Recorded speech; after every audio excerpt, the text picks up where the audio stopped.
नमस्कार साथियों, आज मैं महत्वपूर्ण अनुच्छेद के अंतर्गत भाग 2 की चर्चा करूंगा।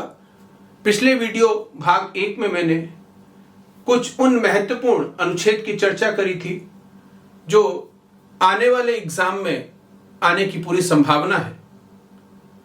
आज का लेक्चर शुरू करने से पहले मैं अपनी उन्हीं पंक्तियों को पुनः दोहराऊंगा कि हमारा अनुभव और आपकी मेहनत मिलकर ही हमें हमारी मंजिल तक पहुंचा देगी। अगर हम अनुच्छेद की बात करें तो आर्टिकल 63 और 64 की बात सबसे पहले हम करेंगे। दो अनुच्छेद को लेकर हम आज फिर 10 अनुच्छेद की चर्चा करेंगे और ये वह महत्वपूर्ण अनुच्छेद हैं जो आने वाले एग्जाम की दृष्टि से अत्यधिक महत्वपूर्ण है। आर्टिकल 63 कहता है कि भारत का एक उपराष्ट्रपति होगा। आर्टिकल 52 कल कह रहा था कि भारत का एक राष्ट्रपति होगा। आज हम आर्टिकल 63 के अंतर्गत कह रहे हैं कि भारत का एक उपराष्ट्रपति होगा। और आर्टिकल 64 कहता है कि जो उपराष्ट्रपति होता है वो राज्यसभा का पदेन सभापति होता है।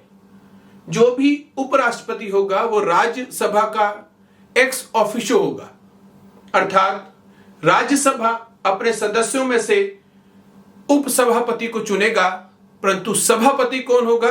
जो भी उस समय उपराष्ट्रपति होगा वो राज्यसभा का सभापति होगा।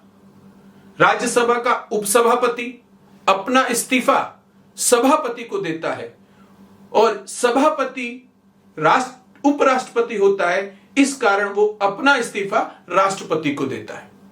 अगले दो अनुच्छेद महत्वपूर्ण 80 और 81। आर्टिकल 80 के तहत हम यहां पर राज्यसभा की संरचना की बात करेंगे और आर्टिकल 81 के अंतर्गत हम लोकसभा की संरचना की बात करेंगे। फिर हम दो आर्टिकल उठाया है हमने, 80 और 81। 80 राज्यसभा से संबंधित, 81 लोकसभा से। राज्यसभा के तहत 250 सीटों की हम बात करते हैं और लोकसभा के तहत हम 552 सीट्स की बात करते हैं। 250 में से 12 सदस्य जो होते हैं राज्यसभा के वो राष्ट्रपति द्वारा मनोनीत किए जाते हैं। इसके बाद फिर हम दो महत्वपूर्ण आर्टिकल की चर्चा करेंगे जो अध्यादेश से संबंधित है। एक आर्टिकल है 123 और दूसरा है 213। अध्यादेश हम किसे कहते हैं बच्चों? जब सत्र जो होता है या जब संसद का जो सेशन होता है वो जब नहीं चल रहा होता है और उस समय देश में कोई ऐसी महत्वपूर्ण घटना, कोई बड़ी सी घटना घट जाए और उसके लिए अगर कानून बनाना हो तो इतना समय नहीं होता है कि संसद के सत्र को बिठाया जाए, सदन को बैठाया जाए। तो इस समय राष्ट्रपति जो होता है वो अध्यादेश जारी कर सकता है और इस अध्यादेश की शक्ति बिल्कुल कानून जैसी होती, विधि के समान होती है। इसी प्रकार राज्यपाल भी राज्य में अध्यादेश जारी कर सकता है जो आर्टिकल 213 के अंतर्गत लिखा गया है। अध्यादेश की वही शक्ति होती है जो कानून की होती है और जब भी सदन बैठता है, विधानमंडल बैठता है, उसके बैठने के 6 सप्ताह के अंतर्गत अंदर ही अंदर इस अध्यादेश को या तो पारित होगा या तो वो खत्म हो जाएगा। इस प्रकार दो आर्टिकल ये हमने उठाए। अगले दो महत्वपूर्ण आर्टिकल, अधिकतर एग्जाम में ये क्वेश्चन दिखाई देता है। अनुच्छेद 32 की बात करते हैं और 226। अनुच्छेद 32 रिट जारी करने की शक्ति सर्वोच्च न्यायालय की। अनुच्छेद 226 रिट जारी करने की शक्ति उच्च न्यायालय की।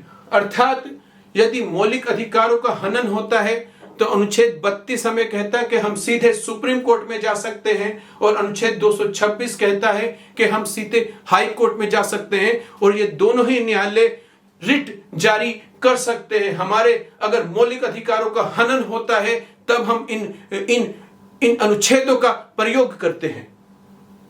इसके साथ ही साथ अगले दो महत्वपूर्ण अनुच्छेद अत्यधिक महत्वपूर्ण एग्जाम की दृष्टि से, आर्टिकल 108 जो संयुक्त अधिवेशन की बात करता है तथा अनुच्छेद 110 धन विधेयक की परिभाषा की बात करता है। अब आर्टिकल 108 किस प्रकार ज्वाइंट सिटिंग की बात करता है कि जब लोकसभा से कोई बिल पारित होता है, राज्यसभा में जाता है या राज्यसभा से लोकसभा में आता है, परंतु आपस में कोई विवाद पैदा हो जाता है, उस कंडीशन पे राष्ट्रपति दोनों सदनों की संयुक्त अधिवेशन बुला सकता है। बुलाने की शक्ति राष्ट्रपति की है, परंतु संयुक्त अधिवेशन को संबोधित करने की शक्ति जो है वो लोकसभा के अध्यक्ष की है। इसी प्रकार धन विधेयक किसे कहते हैं, इसकी परिभाषा अनुच्छेद 110 में दी गई है, और कौन सा विधेयक धन विधेयक होगा इसका अंतिम फैसला जो होता है, फाइनल डिसीजन होता है, वो लोकसभा अध्यक्ष का होता है, तथा धन विधेयक लोकसभा में ही प्रस्तुत किया जाता है। इस प्रकार हमने 63, 64, ये दो और दो कुल मिला के हमने आज 10 अनुच्छेद की बात करी है, जो अत्यधिक महत्वपूर्ण है आने वाले प्रतियोगिता परीक्षा की दृष्टि से।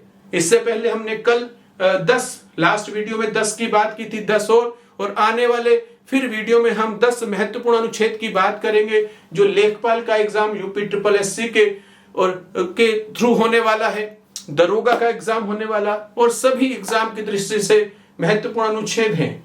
अब इन अनुच्छेद के बारे में अगर संपूर्ण चर्चा या इसके विषय में कोई बात करनी हो तो आप डिस्क्रिप्शन में हमारे फोन नंबर पे व्हाट्सएप करके हमसे जुड़ सकते हैं और हमारी लाइव क्लासों से भी जुड़ सकते हैं। Thank you.